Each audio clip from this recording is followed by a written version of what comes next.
നമസ്കാരം, മലയാളി വാർത്തയിലേക്ക് സ്വാഗതം.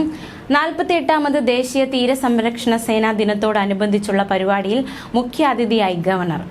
കൊച്ചിയിലെ കോസ്റ്റ് ഗാർഡിന്റെ കപ്പലിൽ നടക്കുന്ന പരിപാടിയിലാണ് മുഖ്യാതിഥിയായി ഗവർണർ പങ്കെടുത്തത്. കോസ്റ്റ് ഗാർഡിന്റെ കപ്പലിലായിരുന്നു ചടങ്ങുകൾ നടന്നത്.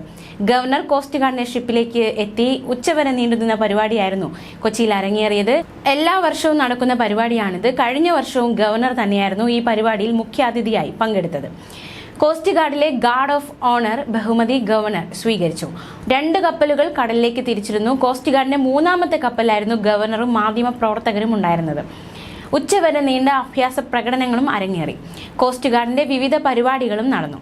കരയിൽ നിന്ന് ഏകദേശം 10 നോട്ടിക്കൽ മൈൽ അകലെയായിരുന്നു കടലിൽ വെച്ച് ഈ പരിപാടികളൊക്കെ, അഭ്യാസ പ്രകടനങ്ങളൊക്കെ നടന്നത്. ഗവർണറും പങ്കെടുത്തു. 2 മണിവരെ നീണ്ടുനിന്ന പരിപാടികൾ ഗവർണർ സാക്ഷ്യം വഹിക്കുകയുണ്ടായി. ഗാർഡ് ഓഫ് ഓണർ സ്വീകരിച്ച ഗവർണർ കോസ്റ്റ് ഗാർഡ് ഉദ്യോഗസ്ഥരുമായി സംസാരിച്ചു. ഇന്ന് ഗവർണർ കൊച്ചിയിൽ തന്നെ തങ്ങും. നാളെ കാലടി സർവകലാശാലയിൽ ഗവർണർക്ക് പരിപാടിയുണ്ട്. എന്തായാലും ഗവർണർ നാളെ കാലടി സർവകലാശാലയിൽ എത്തുമ്പോൾ SFI പ്രതിഷേധവുമായി രംഗത്ത് വരുമോ എന്നതും വലിയൊരു ചോദ്യചിഹ്നം തന്നെയാണ്. രാഷ്ട്രീയ കേരളം ഉറ്റുനോക്കുകയാണ്. ഇപ്പോൾ CRPF സുരക്ഷയൊക്കെ ഏർപ്പെടുത്തിയ ഈ ഒരു സാഹചര്യത്തിൽ SFI സമര പരിപാടികൾ എങ്ങനെയൊക്കെയാണ് ആസൂത്രണം ചെയ്യുന്നത് എന്നതാണ് ഏറ്റവും ശ്രദ്ധേയമായ കാര്യം.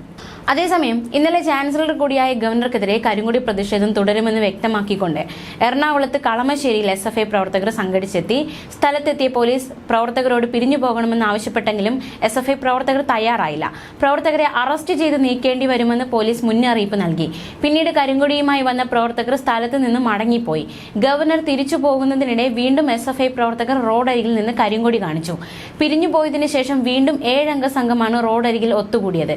സംഘി ചാൻസലർ ഗോ ബാക്ക് എന്ന ബാനറും ഉയർത്തിയാണ് ഗവർണറുടെ വാഹനം കടന്നുപോയപ്പോൾ SFIക്കാർ പ്രതിഷേധിച്ചത്. അതേസമയം ഗവർണറുടെ സുരക്ഷ സംബന്ധിച്ച് കേരള പോലീസും CRPFും തമ്മിൽ ധാരണയായി. ഗവർണർക്ക് CRPF സുരക്ഷ ഏർപ്പെടുത്തിയിട്ടുള്ള കേന്ദ്ര ആഭ്യന്തര മന്ത്രാലയത്തിന്റെ ഉത്തരവ് നേരത്തെ സംസ്ഥാന സർക്കാരിന് കൈമാറിയിരുന്നു. ഇതിന്റെ അടിസ്ഥാനത്തിൽ രാജ്ഭവനിൽ ഇന്നലെ ഉന്നതതല യോഗം ചേർന്നു. ഈ യോഗത്തിലാണ് സുരക്ഷ എങ്ങനെ വേണമെന്ന കാര്യത്തിൽ അന്തിമ ധാരണയായത്. ധാരണ പ്രകാരം ഗവർണറുടെ വാഹനത്തിനുള്ളിൽ CRPF സുരക്ഷയൊരുക്കും. കൂടാതെ ഗവർണറുടെ വാഹന വ്യൂഹത്തിനൊപ്പം 2 CRPF വാഹനങ്ങൾ കൂടി ഉണ്ടാകും. കേരള പോലീസിന്റെ പൈലറ്റ് വാഹനങ്ങൾക്ക് പുറമെയാണിത്. രാജ്ഭവന്റെ സുരക്ഷ സംബന്ധിച്ചും യോഗത്തിൽ ധാരണയായി. ഗേറ്റിന് പുറത്തെ സുരക്ഷാ ചുമതല കേരള പോലീസിനാണ്. സന്ദർശകരുടെ പരിശോധനയടക്കം ഇതിൽ ഉൾപ്പെടും. യോഗത്തിലെ തീരുമാനങ്ങൾ സംസ്ഥാന പോലീസ് മേധാവിയെ അറിയിക്കും. അദ്ദേഹം വിവരങ്ങൾ സംസ്ഥാന ആഭ്യന്തര മന്ത്രാലയത്തെ അറിയിക്കും. തുടർന്ന് സർക്കാർ ഗവർണറുടെ സുരക്ഷ സംബന്ധിച്ച വിവരങ്ങൾ ഉത്തരവായി പുറത്തിറക്കും. ന്യൂസ് ഡെസ്ക്, മലയാളി വാർത്ത.